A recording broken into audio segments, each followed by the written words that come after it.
σας πω πώς πήγαμε. Λοιπόν, κάναμε την ολιψία. Ποια μέρα ήταν που κάναμε την ολιψία? Ήταν την Παρασκευή. Λοιπόν, την Παρασκευή. Πήραμε 11 έμβρια. La clinique Genesis d'Athènes. Les patients du docteur Peristeris sont venus de très loin. Αλλά εμείς αφήσαμε να προχωρήσει η εμβριομεταφορά, να πάει να μεγαλώσουν τα έμβρια την 5η μέρα. Αυτό μας βοηθάει για να έχουμε πολύ καλύτερες πιθανότητες επιτυχίας. Εξήγησε. Accompagné d'une interprète, ce couple de Chinois va bénéficier d'une gestation pour autrui. Il a parcouru plus de 7000 km pour contourner la loi de son pays. En Chine, la GPA est illégale. Ναι. Σήμερα το πρωί που ανέβηκα πάνω, είδα στο μικροσκόπιο της βλαστοκής της και είναι πάρα πολύ ωραία. Σε περίπου μία ώρα από τώρα θα κάνουμε την έμβριο μεταφορά, δηλαδή αυτά τα 3 έμβρια θα τα μεταφέρουμε στο... μπορεί να είναι 2 ή 3, αφού τα δούμε. Αλλά μάλλον νομίζω θα βάλουμε 3 για να έχουμε μεγαλύτερες πιθανότητες επιτυχίας. Στην παρένθετη μητέρα. This particular lady had a problem given the total hysterectomy, so she couldn't have any other children. She already has one child, so she decided that she will use a surrogate mother to fulfill her dream. Γιατί αγαπάμε την Ελλάδα περισσότερο από τα Αμερική.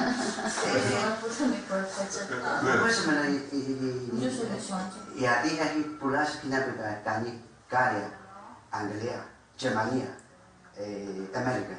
Εγώ μ' αρέσει η Ελλάδα και λατρεύω η Ελλάδα. Λότος, Σαντορίνη, Μύκονος, Κυρίτη, Χανία, κάθε χρόνο πάει μια εβδομάδα διακοπές, όλα με νησί.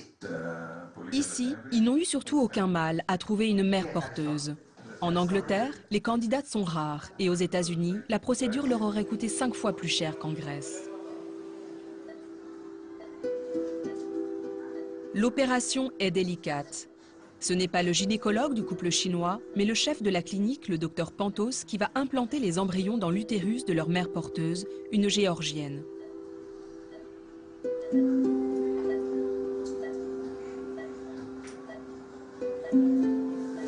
We always keep this picture as a souvenir, and of course we always give this picture to the couple that they're going to have the baby. La photo souvenir en attendant le prochain voyage. Si tout se passe bien, le couple chinois reviendra quelques jours avant l'accouchement de la mère porteuse. Le suivi de la grossesse peut se faire à distance. Le soleil et la citadelle de l'Acropole ne sont plus les seules attractions d'Athènes. Des couples viennent du monde entier soigner leurs problèmes d'infertilité.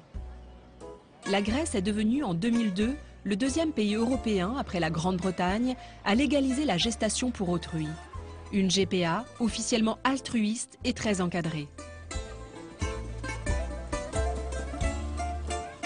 Mais en supprimant en 2014 la condition de résidence pour les couples comme pour la mère porteuse et en soutenant de fait les deux secteurs encore lucratifs de son économie, le tourisme et la médecine reproductive, la Grèce n'a-t-elle pas sacrifié son cadre légal éthique ?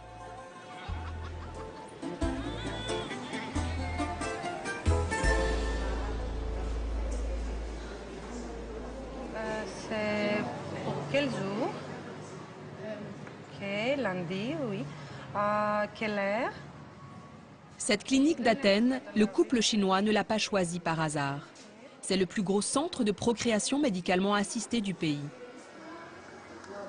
Pour son directeur, le docteur Pantos, concevoir des bébés est un business comme un autre et les photos envoyées par ses patients le meilleur argument commercial.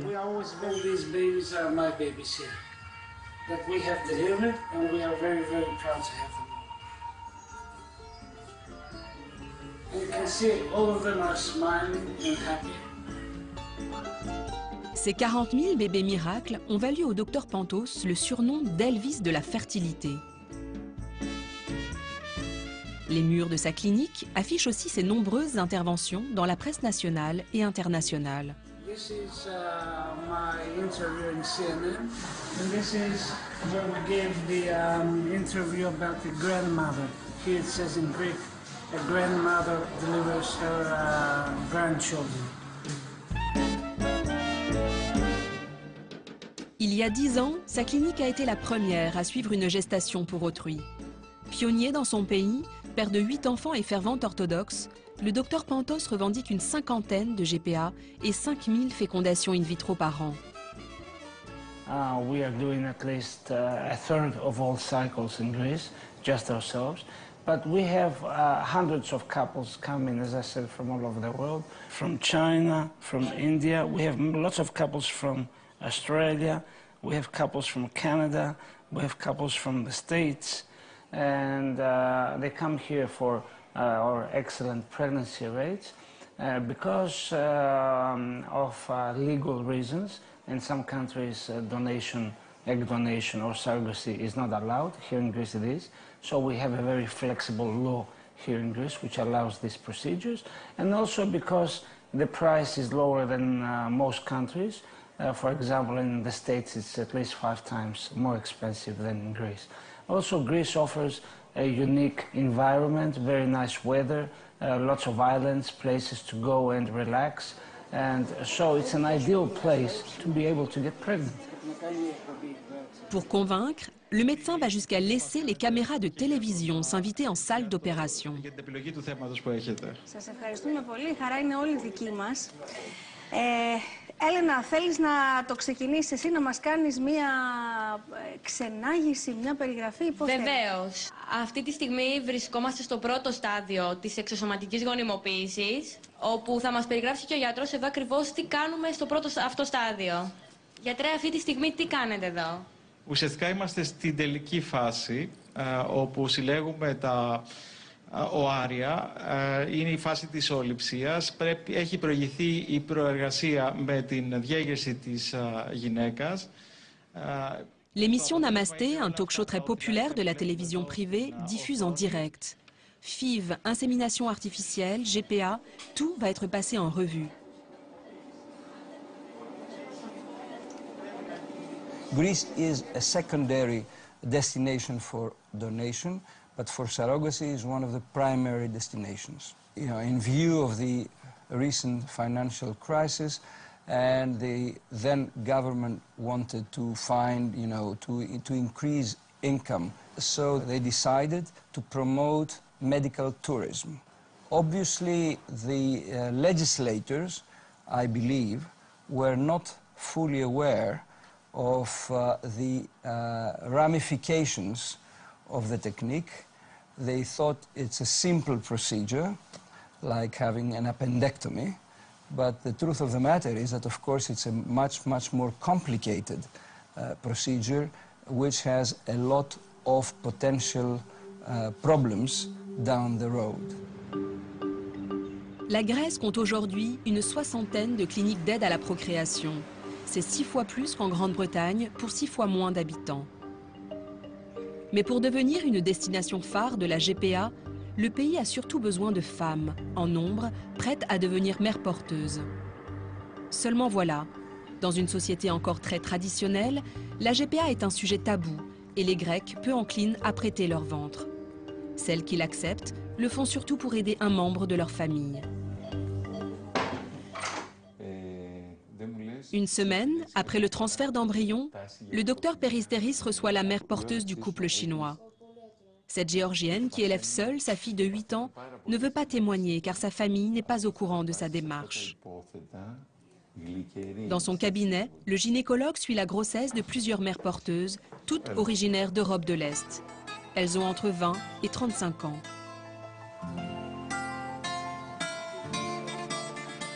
Maria attend des jumeaux et l'accouchement est prévu dans moins de 4 semaines.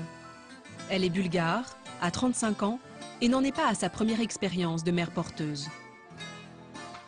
Maria, όλα καλά.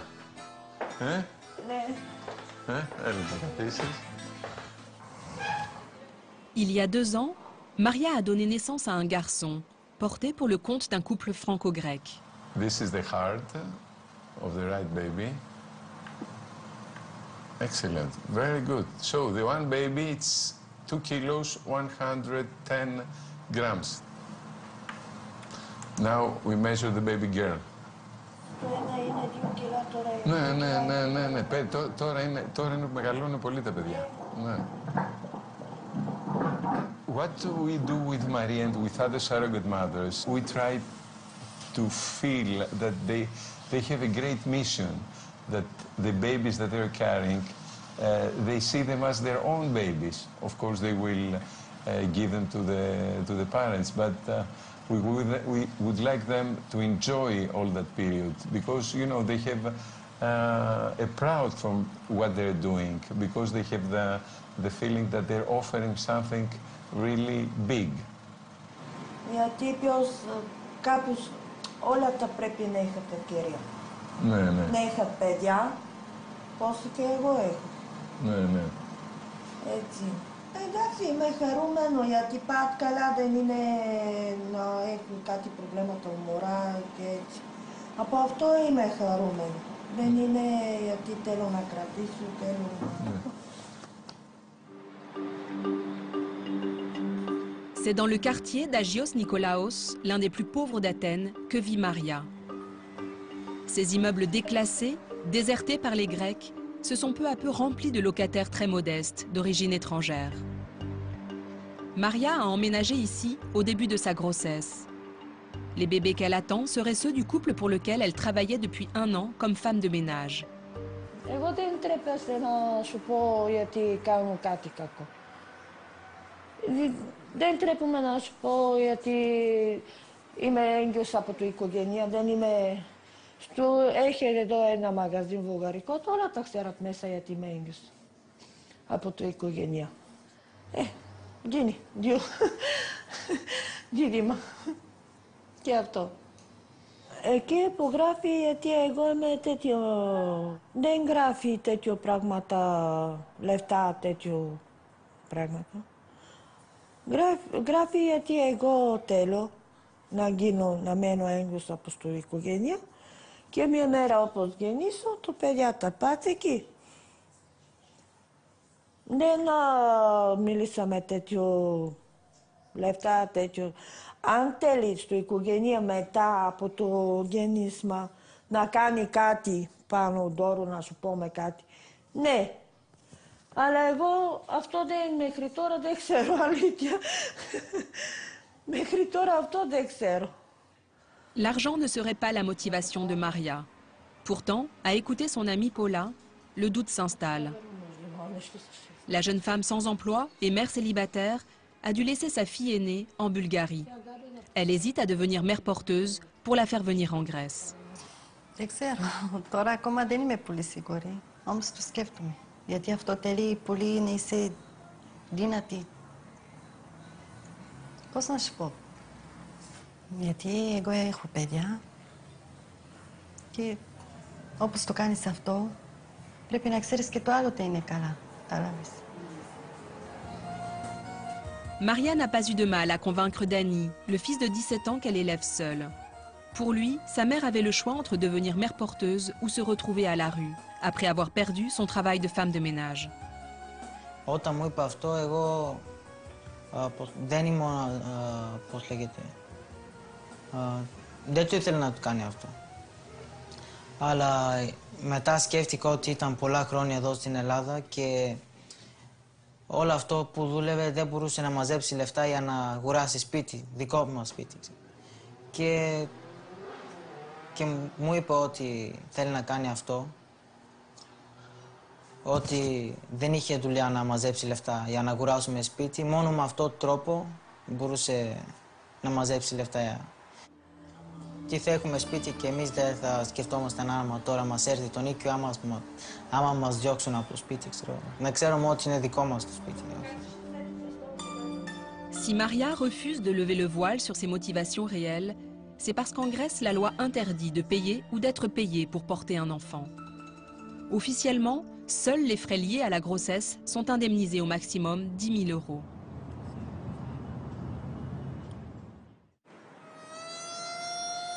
À 500 km d'Athènes, l'université Aristote de Thessalonique. Le professeur Katerina Fountetaki y enseigne le droit de la famille. Elle a fait partie de la commission nationale qui a préparé le projet de loi autorisant la GPA en 2002. Une GPA alors altruiste réservée aux femmes de moins de 50 ans, en couple et incapables de procréer. Un rempart contre la marchandisation des corps, du moins en théorie. Το πρόβλημα που έχει τεθεί λοιπόν είναι καλά το εγκεφαλόμενο να τον αντιμετωπίζουμε έτσι, εν μέρει ως πρόσωπο. Τι γίνεται πριν τη σύλληψη, τι γίνεται λοιπόν με αυτά, τα κύτταρα που σας είπα. On avait besoin de cette idée d'altruisme, parce qu'autrement on aurait, chez la loi grecque, on aurait des problèmes de constitutionnalité de la loi. Parce que si on disait qu'une femme peut louer son utérus et devenir mère porteuse, être payée pour faire ça, ça serait sans aucun doute jugé contraire à la Constitution par le tribunal, je suis sûre. Alors, il faut garder, préserver cette règle de l'altruisme, mais il faut aussi être un peu réaliste et penser qu'un altruisme total et absolu ou bien ne sera pas appliqué, on aura l'argent noir, ou bien on n'aura plus de mères porteuses. Avant d'entamer la procédure, la future mère porteuse doit signer un contrat avec le couple demandeur et s'engager devant la justice à ne pas demander de rémunération. Mais dans les faits, dessous de table et petits arrangements seraient monnaie courante, comme l'explique maître Konstantinos Kostas. Il conseille des couples étrangers, mais n'intervient pas dans leurs négociations avec la mère porteuse. La loi grecque et les décisions de l'autorité grecque sur la procréation médicalement assistée prévoient une compensation maximum à 10 000 euros. Mais encore, de ce que j'ai vu et de ce que j'ai lu et de mon expérience, la compensation réelle dépasse cette somme. Et je crois qu'une somme moyenne qui est versée aux gestatrices se range entre 20 000 et 25 000 euros. Ce n'est pas une somme énorme, parce que quand même, on parle d'une implication très directe et d'un engagement très sérieux. Mais c'est aussi une somme considérable pour une famille en Grèce. Pas seulement aujourd'hui, au moment de la crise, mais même avant la période de la crise. 13 ans après la légalisation de la GPA, la Grèce a plongé dans une profonde crise économique et financière. Un quart de la population est au chômage. Les salaires et les retraites ont été amputés de 30%.